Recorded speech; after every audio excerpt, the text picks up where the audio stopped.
ಅದೇ ಪೇಪರ್ಗೆ ಎಂಜಾಯ್ ಮಾಡ್ತಾ ಇದ್ದೀನಿ ಅಂತ ಹೇಳಿ.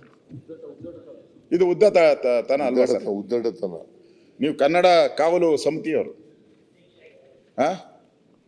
ನನ್ಗೆ ಗೊತ್ತಿಲ್ಲ, ಬೇರೆ ಇಲ್ಲಿ ಅಸೆಂಬ್ಲಿಯಲ್ಲಿ ನೀವು ಹೇಳೋಕ್ಕಾಗಲ್ಲ, ಆಚೆ ಕಡೆ ಬೇರೆ ಪದ ಉಪಯೋಗ ಮಾಡ್ತೀರಾ ಅಂತ ನಾನು ತಿಳ್ಕೊಂಡಿದ್ದೀನಿ. ನಾನು ನಿಮಗೆ ಈಗ ಕಳಿಸ್ಕೊಡ್ತೀನಿ ಸರ್. ನಾನು ಹೇಳಿದ್ದೀನಿ, ನಾನೇ ಹುಡುಕೊಡ್ತೀನಿ. ಫಸ್ಟ್ ಆದಾಗ 59, ಎರಡನೇ ಸರಿ ಆದಾಗ 79 ಲೋಪಗಳು. ಕೊಡಪ್ಪ ಇದು ತೊಗೊಂಡೋಗಿ ಮುಖ್ಯಮಂತ್ರಿಗಳು. 2 ಕೊಟ್ಟಿದ್ದೀನಿ ನೋಡಿ ಸರ್. ನೀವು ಹುಡ್ಕಂಗೂ ಇಲ್ಲ, ಅಲ್ಲೇ ತಿದ್ದಿದ್ದೀನಿ ನೋಡಿ, ಎಲ್ಲ ಕಡೆ ತಿದ್ದಿದ್ದೀನಿ. 79 ತಪ್ಪಾಯ್ತು. 59 ತಪ್ಪಿದ್ದಾಗ ರೀ ಎಕ್ಸಾಮ್ ಮಾಡಿದ್ದೀರಾ, 79 ತಪ್ಪಾದಾಗ ಮಾಡಲ್ಲ ಅಂತ ಹೇಳ್ತಾ ಇದ್ದೀರಾ. ನೀವೇ ಹೇಳಿದ್ದೀರಾ ಎಕ್ಸಾಮು ಮಾಡಿ ಅಂತ. ಮೊದಲನೇ ಸಾರಿ ತಪ್ಪಾದಾಗ ನೀವೇ ಎಕ್ಸಾಮ್ ಮಾಡಿ ಅಂತ ಹೇಳಿದ್ದೀರ. ಈಗ ಅದ್ಯಾವುದೋ KITಯಲ್ಲಿ ಏನೋ ಇದೆ ಅಂತೇಳಿ ಅಂತೀರ. ಅಂದರೆ ಕನ್ನಡಕ್ಕೆ ಅವಮಾನ ಆದಾಗ ನೀವಲ್ದಿರ ಯಾರು ಸರ್ ಎದೊಳ್ಬೇಕು? ಪ್ರಿಯಾಂಕಾ ಅವ್ರ ಮನೆ ಮಾತಾಡಿದ್ರು, ಈ ಉತ್ತರ ಕರ್ನಾಟಕದ ಕಡೆ ಈ ಎಕ್ಸಾಮ್ ಬರೆಯೋರು, ಆ ಸೆಂಟ್ರಿಸ್ ಬರ್ತಾರಲ್ಲ, ಆ ಪಾಠ ಕೇಳ್ಕೊಳಕ್ಕೆ 1 ತಿಂಗಳು 2 ತಿಂಗಳು ಅವ್ರಿಗೆ ಊಟ ಇರಲ್ಲಂತೆ. ಒಂದು ವಾಟ್ಸಪ್ ಗ್ರೂಪ್ ಮಾಡ್ಕೊಂಡವ್ರಂತೆ. ಅನ್ನ ಏನು 3-4 ಅನ್ನ ಹಾಕು ಅಂತ ಹೇಳ್ಬಿಟ್ಟು ಒಂದು ವಾಟ್ಸಪ್ ಗ್ರೂಪ್ ಮಾಡ್ಕೊಂಡವ್ರು. ಅದರಲ್ಲಿ ಎಲ್ಲೆಲ್ಲಿ ಮದುವೆ ಮನೆಗಳಿರ್ತಾವೋ, ಏನೇನು ಇರ್ತದೋ ಫ್ರೀ ಊಟ ಛತ್ರಗಳಲ್ಲಿ, ಮಠಗಳಲ್ಲಿ ಅಲ್ಲೆಲ್ಲ ಹೋಗ್ತಾರಂತೆ. ಅಷ್ಟು ಕಷ್ಟ ಬಿದ್ದು ಕನ್ನಡದವರು ಬರೆಯೋದು. ನೀವು ಕನ್ನಡಕ್ಕೆ ದ್ರೋಹ ಬಗೆಯೋದು. ನಾವೆಲ್ಲ ಕನ್ನಡ ಕನ್ನಡ ಕನ್ನಡ ಕನ್ನಡ ಕನ್ನಡಕ್ಕೋಸ್ಕರ ದುಡ್ಡು ಖರ್ಚು ಮಾಡೋದು. ನಾವು ಯಾವ ಪುರುಷಾರ್ಥಕ್ಕೆ ಕನ್ನಡ ಖರ್ಚು ಮಾಡ್ತೀರಾ? ಇಂಥ KPSC ಅವ್ರು ಇಟ್ಕೊಂಡು ಅವ್ರಿಗೆಲ್ಲ ಸಂಬಳ ಕೊಟ್ಕೊಂಡು. ಒಂದು ಟ್ರಾನ್ಸ್ಲೇಷನ್ ಸರ್, ಸಣ್ಣದು. ನಮ್ಮ ಯಾವುದೋ ಒಬ್ಬ ಲೆಕ್ಚರರ್ ಕರೆದು, ಕನ್ನಡ ಲೆಕ್ಚರರ್ ಕರೆದು ಹೇಳಿದ್ರೆ ಮಾಡಿಕೊಟ್ಬಿಡ್ತಾರಲ್ಲ ಸರ್. ಇದನ್ನು ಕನ್ನಡ ಕಾವಲು ಸಮಿತಿ ಇದೆಯಲ್ಲ ಸರ್, ಅವರು ರಿಪೋರ್ಟ್ ಕೊಟ್ಟಿದ್ದಾರೆ. ಇವಾಗೆಲ್ಲ ನಾನು ಹೇಳ್ತಾರೆ, 10 ವರ್ಷದಿಂದನೇ ರಿಪೋರ್ಟ್ ಕೊಟ್ಟಿದ್ದಾರೆ. ಯಾವುದೇ ಟ್ರಾನ್ಸ್ಲೇಷನನ್ನು ಫಸ್ಟು ಕನ್ನಡದ ಪತ್ರಕ್ಕೆ ಪ್ರಶ್ನೆ ಪತ್ರಿಕೆ ಆಗಬೇಕು, ಅದನ್ನು ಇಂಗ್ಲೀಷ್ಗೆ ಟ್ರಾನ್ಸ್ಫರ್. ಅವಾಗ ಹೇಳಿದ್ದಾರೆ, ತಾವು ಇವಾಗ ಹೇಳ್ತಾ ಇದ್ದೀರಾ ಇನ್ನು ಮುಂದೆ ಮಾಡ್ತೀನಿ ಅಂತ. ಅವ್ರು ಅವಾಗೇ ಪತ್ರ ಬರೆದಿದ್ದಾರೆ ಎಲ್ಲರಿಗೂ. ಕಸದ ಬುಟ್ಟಿಗೆ ಹಾಕಿದ್ರು ಅದನ್ನೆತ್ತಿ, ಕಸದ ಬುಟ್ಟಿಗೆ ಹಾಕ್ಬಿಟ್ರು ಅದನ್ನೆಲ್ಲ ಎತ್ತಿ. ಅಂದರೆ ನನಗೆ ಅನಿಸೋ ಅಂಥದ್ದು ಇನ್ನೊಂದು, ಎರಡನೇದು ತಾವು ಹೇಳಿದ್ರಿ KPSC ಬಗ್ಗೆ.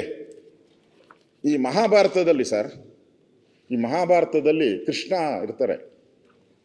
ನೀವು ರಾಮ ಅಂತ ಹೆಸರು ಕಂಬಿಟ್ಟಿದ್ದೀರ, ಕೃಷ್ಣ ಇರ್ತಾನೆ. ನಮ್ಮಪ್ಪ ನಮ್ಮಮ್ಮ ಇಟ್ಟಿದೆಯ, ನನಗೆ ಗೊತ್ತಿಲ್ಲ. ನನ್ನ DK ಶಿವಕುಮಾರ್ ನಮ್ಮಪ್ಪ ನಮ್ಮಮ್ಮ ಎಷ್ಟು ಇಟ್ಟಿರೋದು. ನಿಮ್ಮ ತಂದೆಯವ್ರ ಹೆಸರೇನು ಸರ್? ಸಿದ್ದರಾಮೇಗೌಡ. ಸಿದ್ದರಾಮನಗೌಡ. ಅಲ್ಲಿ ಹಂಗೆ ಬಂದೈತಲ್ಲ, ನಮ್ಮ ಊರು ಸಿದ್ದರಾಮನ ಉಂಡಿ. ಉಂಡಿ ಸರ್. ಅದರಲ್ಲಿ ಮಹಾಭಾರತದಲ್ಲಿ ಈ KPSC ಬಗ್ಗೆ ನಿಮ್ಮದು ಎಷ್ಟು ಜಾಣತನದ ಉತ್ತರ ಕೊಟ್ಟಿದ್ದೀರಾ? ಯಾರು ಜಾಣ? ಅಲ್ಲ, ಹೇಳ್ತೀನಿ. ಜಾಣತನದ ಉತ್ತರ ಅಂದರೆ, ಈ ಮಹಾಭಾರತದಲ್ಲಿ ಕೃಷ್ಣ ಇರ್ತಾನೆ. ಅವನು ಈ ಒಂದು ಶ್ಲೋಕ ಹೇಳ್ತಾನೆ, ಅಶ್ವತ್ಥಾಮ. ಅವಾಗ ಶಂಖ ಊದ್ಬಿಡ್ತಾನೆ ಕರೆಕ್ಟಾಗಿ. ಕುದುರೆ ಅನ್ನೋದಕ್ಕೆ ಕರೆಕ್ಟಾಗಿ ಶಂಖ ಊದ್ಬಿಡ್ತಾನೆ. ಆನೆ ಕುಂಜರ. ಕುಂಜರ ಕುಂಜರ ಅಶ್ವತ್ಥಾಮ ಕರೆಕ್ಟಾಗಿ ಬಿಡ್ತಾನೆ ಕೃಷ್ಣ. ಕೊನೆಯಲ್ಲೂ ಕರೆಕ್ಟಾಗಿ ಹೇಳ್ತಾನೆ. ಮಧ್ಯೆ ಕುಂಜರ ಅನ್ನೋದು ಹೇಳ್ತಾನೆ. ಕುಂಜರ ಅಂದಾಗ ಶಂಖ ಊದ್ಬಿಡ್ತಾರೆ. ಈ ರಿಪೋರ್ಟ್ ಸರ್, ನೀವು ಹೇಳಿದ್ರಿ, ಅಲ್ಲಿ ಕೊಟ್ಟವ್ರು ನಿಮ್ಗೆ ರಿಪೋರ್ಟು ಎಲ್ಲ ಹೇಳಿದ್ರಿ. ಇದರಲ್ಲಿ 10 ಜನ, ಅವರು ಯಾರೋ ರೆಡ್ಡಿ ಅನ್ನೋರೊಬ್ರು ಕೇಸ್ ಹಾಕಿದ್ದಾರೆ, ಕೋರ್ಟಲ್ಲಿದೆ, ಎಲ್ಲ ಅವನ ಮೇಲೆ ಕ್ರಮ ಎಲ್ಲ ಹೇಳಿದ್ರಿ ಕರೆಕ್ಟಾಗಿ. ಆನಂದ ಸಿದ್ದಾರೆಡ್ಡಿ. ನಾನು ಇದು ಎಲ್ಲ ರೆಕಾರ್ಡಲ್ಲಿ ಹೇಳಿದ್ದೀನಿ, ಇದೆಲ್ಲ ತೋರಿಸಿ ಹೇಳಿದ್ದೀನಿ. ನಾನು ನೀವು ಹೇಳಕ್ ಮುಂಚೆ ಎಲ್ಲ ಹೇಳ್ಬಿಟ್ಟಿದ್ದೀನಿ. ನೀವು ಓದ್ಕೊಂಡು ನಾನು ಹೇಳಿದೆ. ಇದು ನೋಡಿ ಸರ್, ಅದೇ ಇದರಲ್ಲಿ ಇನ್ನೊಂದು ಹೇಳಿದ್ದಾರೆ, ಬಿಟ್ಬಿಟ್ರಿ ನೀವು. ಏನು ಹೇಳಿದ್ದಾರೆ ಅಂದರೆ, ಈ ಎಲ್ಲ ಅವ್ಯವಹಾರ ಆಗೋ ಅಂಥದ್ಕೆ KPSC ಅವರ ಸಹಕಾರ ಇಲ್ಲದೆ ಏನು ಇಲ್ಲಿ ಅವ್ಯವಹಾರ ಆಗ ಸಾಧ್ಯನೇ ಇಲ್ಲ. KPSC ಅವರು ಇದರಲ್ಲಿ ಪಾಲುದಾರರು ಅಂತ ಹೇಳಿದ್ದಾರೆ. ಅಲ್ಲಿ ಊದಿದ್ರಿ ಶಂಕನ ಕರೆಕ್ಟಾಗಿ, ಬಿಟ್ಬಿಟ್ರಿ ಅದನ್ನು. ರಿಪೋರ್ಟಲ್ಲಿದೆ ಸರ್, ಕೊಡ್ತೀನಿ ಸರ್. ರಿಪೋರ್ಟ್ ಓದಲಿಬೇಕು ನಿಮ್ಗೇನು 2 ನಿಮಿಷದಲ್ಲಿ ಕೊಡ್ತಾರೆ. ಈ ರಿಪೋರ್ಟಲ್ಲಿದೆ, KPSC ಅವರು ಭಾಗಿಯಾಗಿದ್ದಾರೆ ಅಂತ ಹೇಳಿದ್ದಾರೆ. ದಾಖಲೆಗಳು ಕೊಟ್ಟಿದ್ದೀನಿ, ಇದನ್ನು ಕಳಿಸ್ಕೊಡ್ತೀನಿ ನಿಮಗೆ. ಹಾಂ, ಅದಕ್ಕೋಸ್ಕರ ನಾನು ಹೇಳ್ತಾ ಇರೋವಂಥದ್ದು, ನಾನು ಇದು ಕೊಟ್ಟಿದ್ದೀನಿ ಏನೇನು ಮಾಡಬೇಕು ಅಂತ. ನಮ್ಮ ಕೊನೆ ರಿಪ್ಲೈ ನಾನು ಪ್ರಶ್ನೆ ಕೇಳೋ ಸಂದರ್ಭದಲ್ಲಿ ಭಾಷಾಂತರ ವಿಭಾಗವನ್ನು ಆರಂಭಿಸಿ ಅಂತ ಹೇಳಿದ್ದೀನಿ. ನಿಮ್ಮ ಅಧಿಕಾರಿಗಳೆಲ್ಲೋ ಎಲ್ಲ ಬರ್ಕೊಂಡವ್ರು, ಕೊನೆಯಲ್ಲಿ ನನ್ನ ಸಲಹೆಯನ್ನು ಬಿಟ್ಬಿಟ್ಟಿದ್ದಂಗೆ ಅವ್ರ ಅಧಿಕಾರಿಗಳು. UPSC ಮಾದರಿಯಲ್ಲಿ ಈ ಒಂದು ಎಕ್ಸಾಮ್ಸ್ಗಳನ್ನು ನಡೆಸಿ. UPSCಯಲ್ಲಿ IAS ನಡೆದ ಸರ್, ಯಾವುದೇ ರೀತಿ ಅವ್ಯವಹಾರ ಆಗ್ತಾ ಇಲ್ಲ. ಇನ್ಮೇಲೆ ಅದನ್ನೇ ಮಾಡ್ತೀವಿ. ಹಾಂ, ಒಳ್ಳೆಯದು, ಸ್ವಾಗತ ಮಾಡ್ತೀವಿ. ಅದನ್ನು ಮಾಡಿ. ಅವಾಗ ಈ ಥರದ ಅನ್ಯಾಯಗಳು ಆಗ್ತಾ ಇಲ್ಲ. ಮತ್ತು ಸದಸ್ಯರ ಸಂಖ್ಯೆಯನ್ನು ಕಡಿಮೆ ಮಾಡ್ತೀನಿ ಅಂತ ಹೇಳಿದ್ದೀರಾ. ಅದನ್ನು ಸಲಹೆಯನ್ನು ನಾನು ಕೊಟ್ಟಿದ್ದೀನಿ. ತಜ್ಞರ ಸಮಿತಿಗೆ ಯಾರ್ಯಾರಿದ್ದಾರೋ ಆ ವಿಷಯಕ್ಕೆ ಸಂಬಂಧಪಟ್ಟಂಥ ತಜ್ಞರನ್ನೇ ನೇಮಿಸಬೇಕು. ಯಾವ್ಯಾವ ಸಬ್ಜೆಕ್ಟ್ ಬರುತ್ತೋ ಆ ಸಬ್ಜೆಕ್ಟ್ಗೆ ಆ ತಜ್ಞರನ್ನೇ ನೇಮಿಸಬೇಕು. ಈಗ ನಡೆದಿರುವಂಥ ಲೋಕ ಸೇವಾ ಪರೀಕ್ಷೆ ಏನಿದೆ ಅದನ್ನು ರದ್ದು ಮಾಡಬೇಕು. ಯಾರ್ಯಾರು ವಿದ್ಯಾರ್ಥಿಗಳು ಇದ್ದಾರೋ ಪಾಪ ಅವ್ರಿಗೆಲ್ಲ ಏಜ್ ಬಾರ್ ಆಗಿದ್ರೆ, ಆ ಟೈಮಲ್ಲಿ 4-5 ತಿಂಗಳು ಏಜ್ ಬಾರ್ ಆಗಿದ್ರೆ ಅದನ್ನು ಕನ್ಸಿಡರ್ ಮಾಡಬಾರ್ದು. ಅವ್ರು ಮತ್ತೆ ಪರೀಕ್ಷೆಗೆ, ಯಾಕಂದರೆ 2,30,000 ಜನ ಪರೀಕ್ಷೆಯಲ್ಲಿ ಭಾಗವಹಿಸಿರುವಂಥದ್ದು, ಅಷ್ಟು ಜನಕ್ಕೆ ಏಜ್ ರಿಲ್ಯಾಕ್ಷನ್ ಕೊಡಬೇಕು. ನಮ್ಮದು ಮೇನ್ ಅಜೆಂಡಾ ಇರ್ತಕ್ಕಂಥದ್ದು ಮರುಪರೀಕ್ಷೆ ಮಾಡಬೇಕು ಅನ್ನೋದು ನಮ್ಮ ಮೇನ್ ಅಜೆಂಡಾ. ಮತ್ತೆ ನಾನು ಹೇಳೋದು, ನಾವು ಶಾಸಕರೆಲ್ಲ ಇದ್ದೀರಿ ಇಲ್ಲೆಲ್ಲ, ನಮ್ಮ ವಿಶ್ವನಾಥ್ MLAಗಳದ್ದು ಬೆಂಗಳೂರು ನಾವೆಲ್ಲ ಬಂದು ನಿಮ್ಮನ್ನು ಭೇಟಿ ಮಾಡಿದ್ರಿ, ನಾವೆಲ್ಲ ಬಂದು ಎಲ್ಲ ಇಡೀ ರಾಜ್ಯದ ಬಂದು ಭೇಟಿ ಮಾಡಿದ್ರಿ. ನಿಮ್ಮನ್ನು ನಮ್ಮ MLAಗಳು ಕೂಡ, ಕಾಂಗ್ರೆಸ್ MLAಗಳು ಭೇಟಿ ಮಾಡಿದ್ದಾರೆ.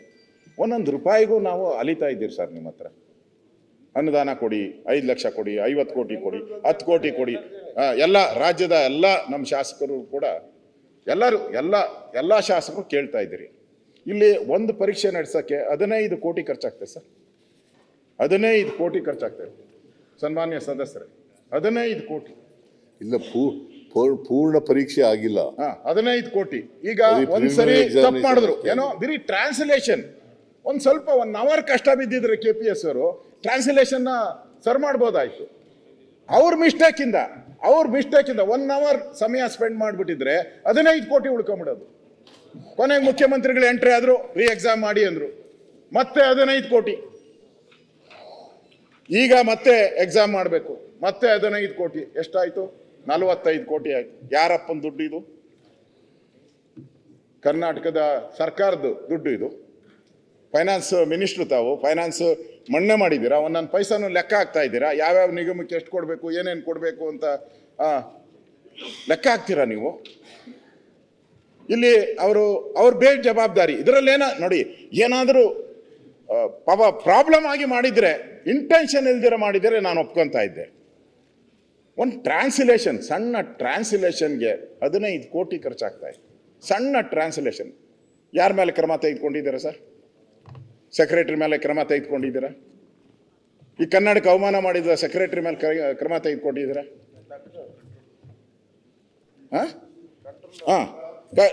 ಯಾರ ಮೇಲೆ ಏನೂ ಇಲ್ಲ. ನಾನು ಹೇಳ್ತಾ KPSC ಸ್ವಾಯತ್ತ ಸಂಸ್ಥೆ ಅಂತೀರಾ.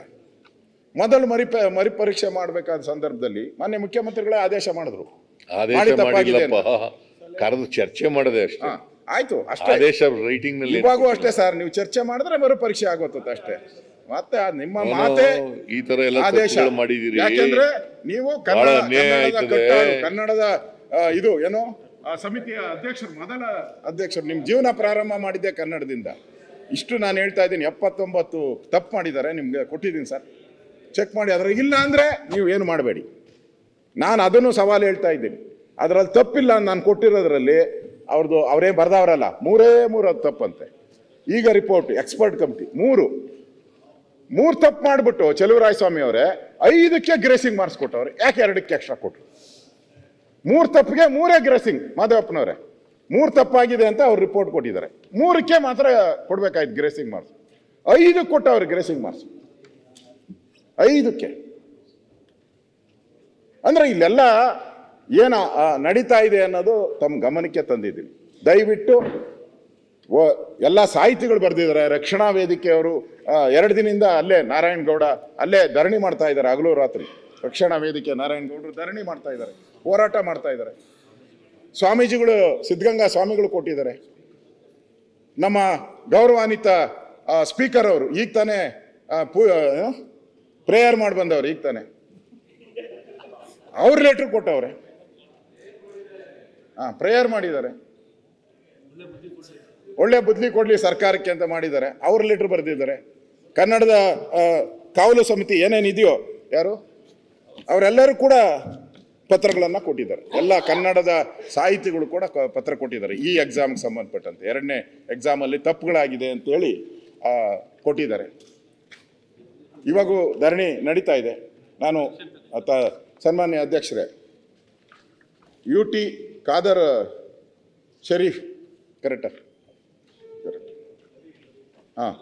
70,000 ವಿದ್ಯಾರ್ಥಿಗಳು ಕನ್ನಡ ಮಾಧ್ಯಮದಲ್ಲಿ ಪರೀಕ್ಷೆಯನ್ನು ಬರೆದಿರುತ್ತಾರೆ. ಆದರೆ ಸದರಿ ಪರೀಕ್ಷೆಯಲ್ಲಿ ಸುಮಾರು 59 ಪ್ರಶ್ನೆಗಳಲ್ಲಿ ಕನ್ನಡ ಭಾಷಾಂತರ ತಪ್ಪುಗಳಾಗಿದೆ. ಇದರಿಂದ ಕನ್ನಡ ಮಾಧ್ಯಮ ಪರೀಕ್ಷೆ ಬರೆದಿರುವ ವಿದ್ಯಾರ್ಥಿಗಳೇ ಅನ್ಯಾಯವಾಗಿರುತ್ತದೆ ಅಂತ ಅವ್ರು ಬರೆದಿದ್ದಾರೆ. ಪ್ರೊಫೆಸರ್ ಗೊರೂರು ರಾಮಚಂದ್ರಪ್ಪನವರು ಇನ್ನೂ ಕಟುವಾಗಿ ಬರೆದಿದ್ದಾರೆ. ಅವರು ಕನ್ನಡನ ಹಾಳು ಮಾಡ್ತಾ ಇದ್ದೀರಾ, ಕನ್ನಡಿಗರಿಗೆ ಅನ್ಯಾಯ ಮಾಡ್ತಾ ಇದ್ದೀರಾ ಅಂತ. ಓದು ಅಂದರೆ ಓದ್ತೀನಿ, ಅದನ್ನು ಬೇಕಾದ್ರೆ ಅವ್ರು ಬರೆದಿದ್ದಾರೆ. ಚನ್ನಬಸಪ್ಪನವ್ರು ಬರೆದಿದ್ದಾರೆ, ಚನ್ನಬಸಪ್ಪನವ್ರು ಬರೆದಿದ್ದಾರೆ. ಅದೇ ರೀತಿ ಭಾಳಷ್ಟು ಜನ ಬರೆದಿದ್ದಾರೆ. ಎಲ್ಲರೂ ಪತ್ರ ಕನ್ನಡ ಸಂಬಂಧಪಟ್ಟವರೆಲ್ಲರೂ ಬರೆದಿದ್ದಾರೆ. ಮಾನ್ಯ ಪ್ರಿಯಾಂಕಾ ಅವರು ಮಾತಾಡಿದ್ರು KPSC ಬಗ್ಗೆ ಮಾತಾಡಿದ್ರು. ನೋಡಿ, ಇಷ್ಟೆಲ್ಲ ಸರ್ ನಾನು ಹೇಳ್ತಾ ಇರೋದು. ನೀವು ಹಿಂಗೆ ಬಿಟ್ಕೊಂಡು ಹೋದರೆ ಕನ್ನಡಕ್ಕೆ ತಪ್ಪು ಮಾಡಿದವನಿಗೆ ಎನ್ಕರೇಜ್ ಮಾಡ್ದಂಗೆ ಆಗ್ತದೆ. ಇನ್ನೇನು ಆಗಲ್ಲ. ಇನ್ನೇನು ಇದರಿಂದ ನೀವು ಮರುಪರಿಶೀಲನೆ ಮಾಡಿಲ್ಲ ಅಂತ ಹೇಳಿದ್ರೆ ಕನ್ನಡಕ್ಕೆ ಬೆಲೆ ಇಲ್ದಂಗೆ ಆಗ್ತೈತೆ ಅಷ್ಟೆ. ಮಕ್ಕಳ ಭವಿಷ್ಯ ಫಸ್ಟ್ ಎಕ್ಸಾಮ್ ಮಾಡಿದಾಗ 2,30,000, ಸೆಕೆಂಡ್ ಮಾಡಿದಾಗ 1,70,000 ಬಂದ್ಬಿಟ್ಟು ಬರ್ತಾ ಬರ್ತಾ ಕಡಿಮೆ ಆಗ್ತಾ ಇದೆ. ನಾವಿರೋದು ಕನ್ನಡಿಗರಿಗೆ. ಮೊದಲನೇ ಪರೀಕ್ಷೆಯಲ್ಲಿ 1,30,30,000 ಇಲ್ಲ ಸರ್, ನನ್ನ ಹತ್ರ ಐತೆ, ಕೊಡ್ತೀನಿ ನಿಮ್ಗೆ. ಆಯ್ತು ಏನ ಕಡಿಮೆ ಇದ್ರೆ ಕಡಿಮೆ ಮಾಡ್ಕೋಣ.